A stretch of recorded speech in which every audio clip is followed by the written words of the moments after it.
This is the Original Sin, the Collective Intelligence Network.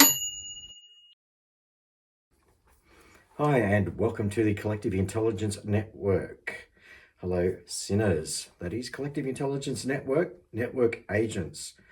So in today's episode, I'd like to talk about the solution that I've come up with to solving world hunger, homelessness, and poverty.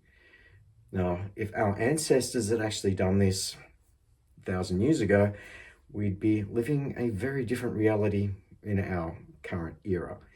One of the reasons why I've got something which I like to call hashtag 1,000 Year Club. So who do you know from 1,000 years ago? Unless you're a king or queen, pretty much nobody. Who do you think they're going to know in 1,000 years from now? Well, you tell me. I think, given what I'm about to tell you all here today, I think people will remember and they will know who are the money gods. Manna from heaven, or angel investors as I'd like to call them. Now, this idea has been developed over a very long time by myself. I've contemplated this over many, many, many years. It has taken many different iterations and forms. And I've finally come up with a version that I think takes power away from governments and corporations and actually puts it in the hands of individuals. This whole idea really came together one day when I was driving to a client's place. And as I was driving to this destination, I was driving past a cemetery, and this cemetery is backdropped against the ocean. And so I could see the Archangel Michael, statue of Archangel Michael, silhouetted against the blue ocean. And I thought, wow, look at the place that this person has got themselves for eternity. Well, you know what I mean. Well, you're dead a long time, as it were, and it made me really put together all the different pieces that I've thought about. So it's really quite a simple sort of idea. So essentially, you live your life, could be 10 years, could be 100 years, doesn't really matter. And what you do is, and I've talked about this with a lot of different clients who are able to give me some insights into how this could best be developed. But apparently you create a trust, a charitable sort of trust in your own name. And then what you do is you put some money in it. It doesn't matter whether it's $10 or $1,000 or $10,000. I conjectured roughly that $10,000 after 500 years with compounding interest would be worth around $1 trillion. I'm sure someone out there will have the answer a lot better than what I've roughly calculated. However, the trick here is compounding interest. This has been the secret for a long time for intergenerational sort of wealth transfer. And this is a way for people to be able to create vast amounts of wealth through compounding interest. So, for example, in the example that I gave, examples on top of examples, wherein you have, say, $1 trillion, well then, if everything doubles every 10 years thereabouts, so after 10, you've got 2, then 4, then 8, then 16, then 32 trillion, 64 trillion, 128 trillion, 256 trillion. And you can see how this power really magnifies itself so that in 500 years' time, for example, if you had created this venture in your own right, in your own name, then you could bequeath and say, and obviously this has to be written up in a very well documented will, and obviously legally robust as well to withstand the test of time. And then also, I'm probably going to do a doctorate on this because it is a really big idea. However, it's not to say that I don't think it shouldn't be done. I think this is totally within our capability and our capacity to be able to sort of set this sort of thing up so that, for example, in 500 years, you could say, look, I want half my money to go to pay for the houses on Mars, or I want to pay for the rocket ships to take us to Alpha Centauri, or whatever the case may be.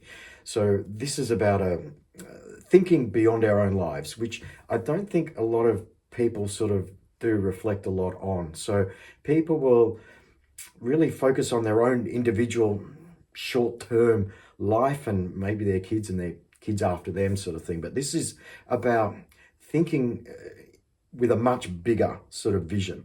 And you don't need everybody doing this. Everybody doesn't need to be a money god or an angel investor or manna from heaven. You only need enough people to be able to plan and make some sort of a difference in our future world.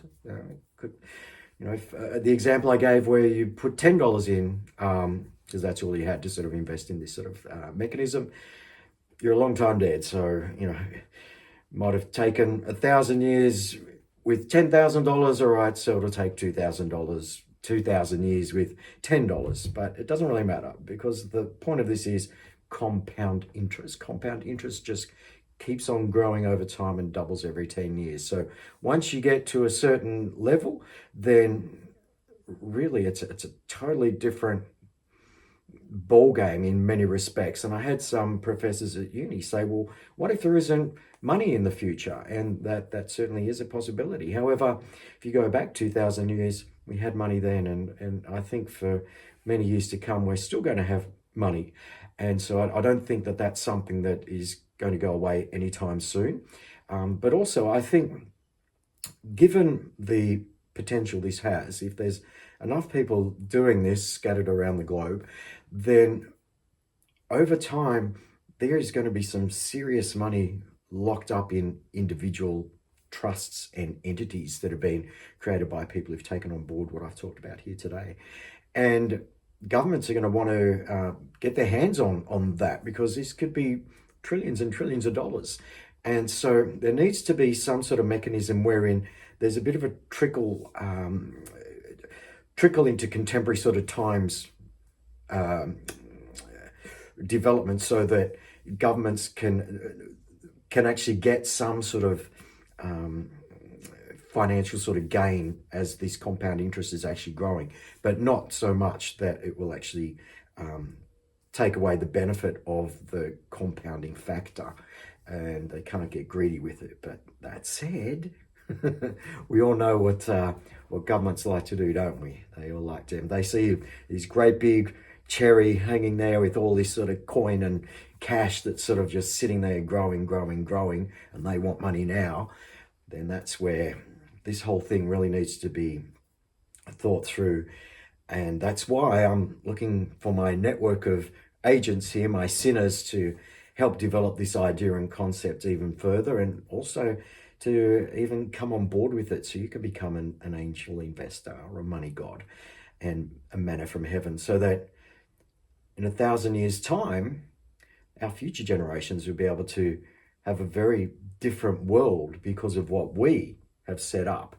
And I really like a quote that I heard not that long ago, which was, the best way to predict the future is to create it. And so what better way to predict the future in 1,000 years' time than to create mechanisms that can ensure that there's a whole lot of money that is available for our future generations to be able to utilize and take advantage of through strategies that we, in our current lifespan, while we're alive, while we can actually do something while we're here. What if this is our purpose? What if this is our purpose? Is to come here, live our lives. I'm not saying take anything away from it. I mean, you can't take the money with you, put it that way. And sure, of course, leave money to your kids and that sort of thing, and your family and your friends, whoever else you want to. But I'm just saying that there's an opportunity here to be able to set aside a portion, and that portion can then grow over time. And time is the thing here. Just keeps growing over time, decade after decade after decade, century after century. And that's how it grows. And that's how we can solve world hunger, homelessness, and poverty. Thank you very much. I'll see you on the next one. Bye now.